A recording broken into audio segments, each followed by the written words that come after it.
চাহিদার অতিরিক্ত ২ lakh metric ton সার আমদানি করায় সরকারের ক্ষতি হয়েছে ৭২০ কোটি টাকা। এমনকি সেই সারের হদিসও মিলছে না। আর এক্ষেত্রে কমিশন বাণিজ্যের অভিযোগ উঠেছে বাংলাদেশ কৃষি উন্নয়ন কর্পোরেশন বিএডিসির চেয়ারম্যান আব্দুল্লাহ সাজ্জাদের বিরুদ্ধে। সাম্প্রতিক বৈষম্য বিরোধী ছাত্র আন্দোলনে ছাত্রদের বিপক্ষে মাঠে নামলেও এখনও বহাল তবিয়তেই সমালোচিত সেই চেয়ারম্যান। গোলাম কাদির রবুর রিপোর্ট। গেল অর্থবছর ৮ lakh metric ton muriate of potash বা এমওপি সার G2G পদ্ধতিতে আমদানি করে বাংলাদেশ কৃষি উন্নয়ন কর্পোরেশন বিএডিসি। অভিযোগ আছে উচ্চমূল্যে আনা সেই সারের আনুমানিক ২ লাখ মেট্রিক টন পরিবহন ঠিকাদাররা বিএডিসিকে বুঝিয়ে দেয়নি এখনও।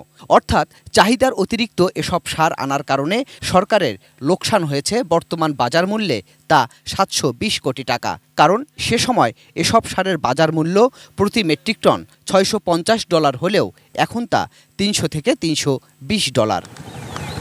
শুধু এমওপি নয়, একই সাথে প্রয়োজনের তুলনায় বেশি আনা হয়েছে টিএসপি ও ডিএপি সারও। অভিযোগ আছে ডলার সংকট থাকলেও নিজ স্বার্থে এসব করেন চেয়ারম্যান আব্দুল্লাহ সাজ্জাদ। অথচ এখন সারের প্রয়োজন হলেও সরকারকে বেকায়দায় ফেলতে তা আনার উদ্যোগ নেই তার। এক শ্রেণীর অসাধু মহল এটা আত্মসাৎ করেছে। এটা তো আর হাওয়া হয়ে যায়নি, এত বিশাল পরিমাণ সার। কাজে এটা হয়েছে যেটা যেভাবে বিএডিসি থেকে ব্যাখ্যা দেওয়া হোক না কেন, বিএডিসি তার দায় এড়াতে কোনো অবস্থায় পারে না। তারা আসলে অনিয়মের সাথে সংশ্লিষ্ট হওয়ার কারণে, যোগসাজশের কারণে, অনিয়মকে সুরক্ষা দেওয়ার কারণে এবং অনিয়মকে বিচারহীনতা দেওয়ার কারণে কিন্তু তারা ভূমিকাটা থেকে নিজের ভূমিকা থেকে সরে থেকেছে। একদিকে অতিরিক্ত সার আমদানি, অন্যদিকে সেই সার পরিবহনে কমিশনের বিনিময়ে তালিকাভুক্ত করা হয়েছে ৫ থেকে ৭ জন অদক্ষ ও অনভিজ্ঞ ঠিকাদার।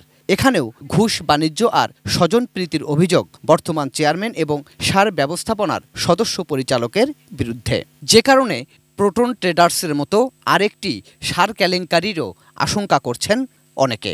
এই চক্রের সঙ্গে হয়তো যে প্রতিষ্ঠানের প্রধান তার যোগাযোগ থাকাটা অস্বাভাবিক কিছু না। এই চক্রের ভিতর দেখা যাবে কি যে সেখানে যেমন কমিশন বাণিজ্য হচ্ছে, সেখানে দুর্নীতি হচ্ছে, সেখানে বিভিন্ন রকমের প্রতিষ্ঠান তারা এখানে আসছে এবং আলটিমেটলি সেটার ফল কিন্তু আমাদের যারা সাধারণ মানুষ, সাধারণ কৃষক, তারা কিন্তু এই ফলটা পাচ্ছেন না।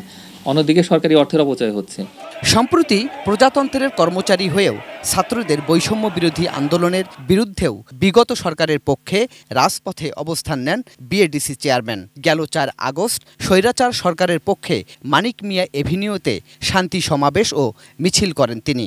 এই আন্দোলনের বিরোধিতা করার অর্থটাই হচ্ছিল যে যারা এটা বিরোধিতা করেছেন, এই ক্ষেত্রে বিএডিসি চেয়ারম্যান যদি এটা করে থাকেন, যদি সঠিক হয়ে থাকে, তাহলে তিনি কিন্তু সংবিধানের লঙ্ঘন করেছেন আমরা মনে করি। এই অর্থে যে সংবিধানের যে মৌলিক অধিকারগুলো নির্ধারিত আছে, সেই অধিকারগুলো যারা চর্চা করছিল তাদের বিরুদ্ধে অবস্থান নিয়েছেন। পাশাপাশি বিএডিসির বীজ কেনা নিয়ে 18 কোটি টাকা দুর্নীতির অভিযোগও উঠেছে বিএডিসির চেয়ারম্যান এবং পরিচালক বীজ মোস্তাফিজুর রহমানের বিরুদ্ধে।